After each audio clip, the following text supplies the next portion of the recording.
distinguished guests, beloved teachers, parents, and friends.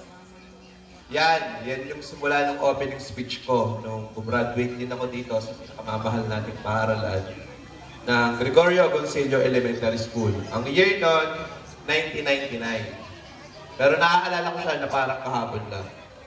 Sobrang fresh pa talaga.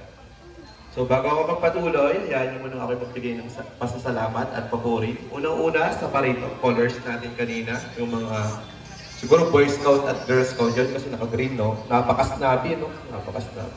Sa ating tagapagpakilala na mas mahusay pa atang magsalita sa akin, si Chris Chan at si Christine.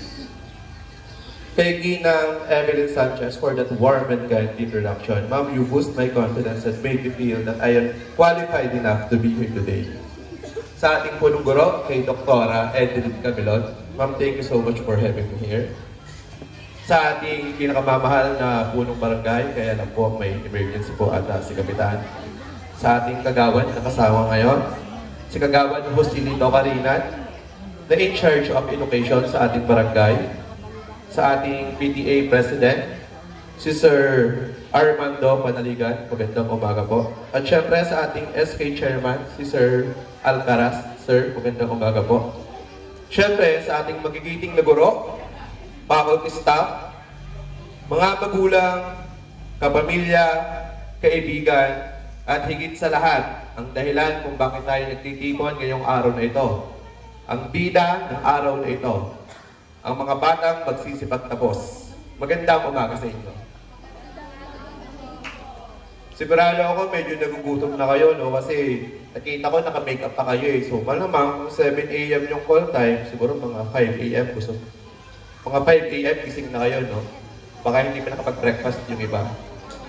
Pero at least, sigurado ako na busog kayo sa pagpati at mensahe ng mga naunang tagapagsalita. So ngayon, sa loob ng 15 minuto, ay ikukwento ko naman ang kwento ng aking buhay. Pwede nyo tawagin yung buhay ng tagumpay, o pwede nyo tawagin yung buhay ng pagsisikap. Basta ito ang aking kwento.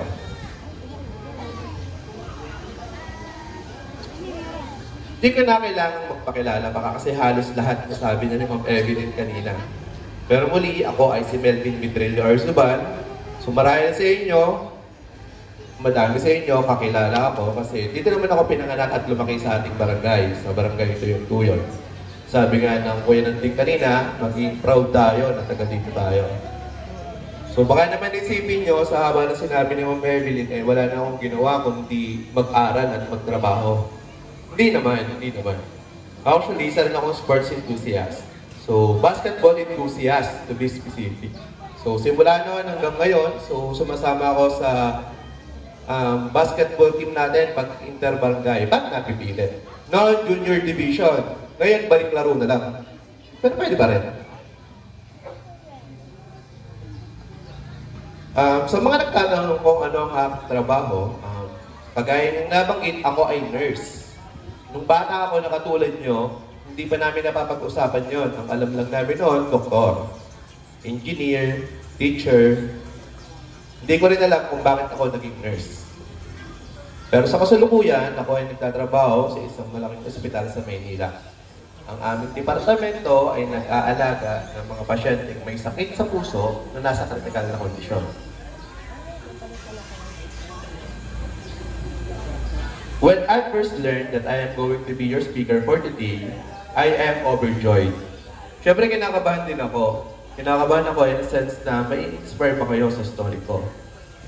Pero more than that, I am excited and grateful to be with you here today to share you my story in the hopes to inspire you to do and continue what you're doing or to do more.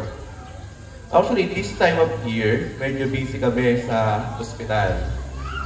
Katunayan, karating ko lamang po kagabi, mga 11 PM. Kasi galing ako doon, nagkanta kami ng training para sa mga nurse, para sa Filipino Brand of Service Excellence. So, umabol kami ni Macy sa last trip ng van. Swerte na makabot. Nevertheless, I cannot let this opportunity pass to share my story with you in the hopes of inspiring you. Though this is not my first time of sharing such speech, Ito naman yung first time na mag-share ako ng speech na ang tagapakinig ay ang pag-asa ng bayan. Ang mga batang katulad nyo. So mga bata, pag-asa nga ba kayo ng bayan? Hindi ko marinig. Graduates, pag-asa ba kayo ng bayan? Yan, tama. Kayo ang pag-asa ng bayan. Kasi sa inyong manggagaling ang future engineer, doctors, soldiers, teachers, and because you are the future winner, leader, and game changers of our society. Ang pagtatapos ngayong taon ay may temang henerasyon ng pagkakaisa, kaagapay sa bagong Pilipinas. Upang maging matagumpay, minsan hindi sapat na sarili mo lang, hindi sapat na ikaw lang. Kailangan matuto ka ng pakikipagkaisa at ng sama-samang pagsisikap. Parang group project lang yan, di ba may mga group project tayo? Hindi yun magiging maganda kung isa lamang ang gagawa.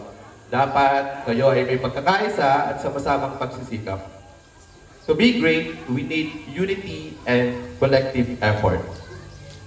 Kagaya ng sama-sama nating pagsisikap ngayong araw na ito upang maidaos ang ating pagtatapos, kagaya ng paglalaan ng oras ng ating mga panauhing dangal upang makadalo, kagaya ng walang pagod na effort ng ating mga guro upang bantayan at gabayan ang ating mag-aaral simula unang araw hanggang sa araw ng pagtatapos. Kagaya ng sama-samang pagsisikap ng ating mga magulang upang tugunan ang pangangailangan ng kanilang mga anak. Sa mga magulang na nandito ngayon, alam ko po na batid nyo na sa inyo nakasalalay ang mas malaking responsibilidad upang ang mga batang ito ay makapagtapos at makapagpatuloy ng kanilang pag-aaral. Pero ngayong araw na ito, sa mga magulang, hayaan kong batiin ko kayo ng isang good job sa pagtatapos ng inyong anak sa elementarya. Palakpakan natin ang ating mga magulang.